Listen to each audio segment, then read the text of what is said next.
ভারত সীমান্তে পৃথিবীর সবচেয়ে বড় বাঁধ নির্মাণ করছে চীন। বাঁধটি নিয়ে ভারতের ভয়াবহ দিক থাকলেও মুখ ফুটে কিছুই বলতে পারছে না দেশটি, কারণ তারা নিজেরাই ফারাক্কা বাঁধ দিয়ে বাংলাদেশের সাথে একই কাজ করছে। চীনের বিভিন্ন সংবাদ মাধ্যমের প্রতিবেদন থেকে জানা গেছে, দেশটির সরকার ইয়ারলুং জাংপো নদীর নিম্নাংশে একটি জলবিদ্যুৎ প্রকল্প নির্মাণের অনুমোদন দিয়েছে। এই বাঁধ তৈরি করতে খরচ ধরা হয়েছে 137 বিলিয়ন মার্কিন ডলার। বাঁধটির নির্মাণ কাজ সম্পন্ন হলে এটি হবে পৃথিবীর বৃহত্তম জলবিদ্যুৎ কেন্দ্র। চীনের থ্রি গর্জেস বাঁধের চেয়ে 3 গুণ বেশি বিদ্যুৎ উৎপাদিত হবে এখানে। ইয়ারলুং জাংপো নদীটি গলিত হিমবাহ এবং পাহাড়ের ঝর্ণা থেকে উৎপত্তি হয়ে ভারতের অরুণাচল প্রদেশ ও আসাম রাজ্যের মধ্য দিয়ে বাংলাদেশে প্রবেশ করেছে। বাংলাদেশ ও ভারতে এই নদীটি ব্রহ্মপুত্র নামে পরিচিত। এছাড়া বাঁধটি নিয়ে বিশেষ উদ্বেগ রয়েছে ভারতের।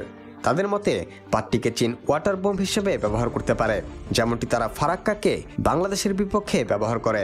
তবে বিশ্লেষকরা বলছেন, চীনের এই বাঁধ নির্মাণের ফলে ভাটির দেশ হওয়ায় ভারতের চেয়ে বাংলাদেশের ক্ষতির সম্ভাবনা অনেক বেশি।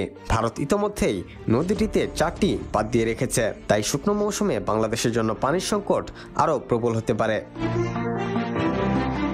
বিশ্লেষকদের দাবি, নদীর এই সমস্যা একমাত্র আলোচনার মাধ্যমেই সমাধান হতে পারে।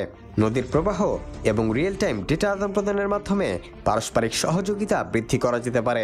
এছাড়া ন্যায্য পানির বন্টন নিশ্চিতে জাতিসংঘের দ্বারস্থ হতে পারে বাংলাদেশ। নদী খাতে অন্যান্য বৃহৎ প্রকল্পের পাশাপাশি খাল খনন কর্মসূচি একটি যুগান্তকারী উদ্যোগ হিসেবে বিবেচিত হবে। Rakibul Hasan, D news, Bangladesh.